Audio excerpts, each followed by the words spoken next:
ज्ञान QR code digital लायब्ररीने तयार करण्यात आलेल्या AI स्मार्ट तहसील ऑफिस या ॲप्लिकेशनमध्ये आपल्या सर्वांचे स्वागत आहे।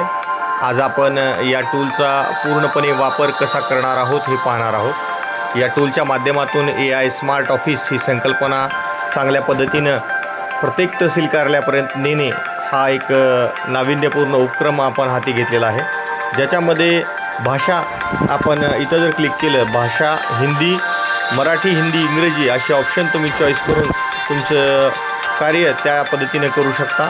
याच्यामध्ये पदे कोणकोणती आहेत आपण ते पाहूया।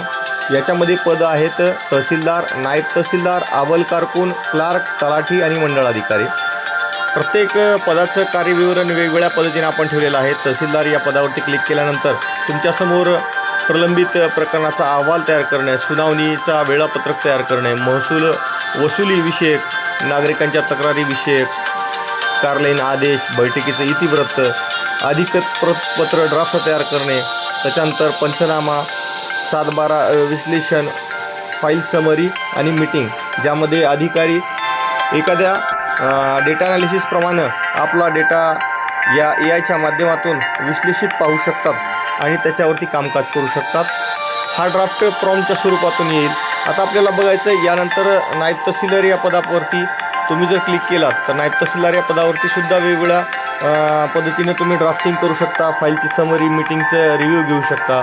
तिथून पुढे जर तुम्ही गेलात तर अव्वल कारकून या पदासाठी सुद्धा तशाच पद्धतीचं कामकाजाचा ड्राफ्ट ठेवलेला आहे, परंतु त्याचं कार्यविवरण वेगळं असेल, विश्लेषण वेगळं असेल। याच्यानंतर तुम्ही जर क्लर्क या पदापर्यंत आलात तर तुम्हाला त्या ठिकाणी सुद्धा अशाच पद्धतीचं कार्यविवरण दिसेल।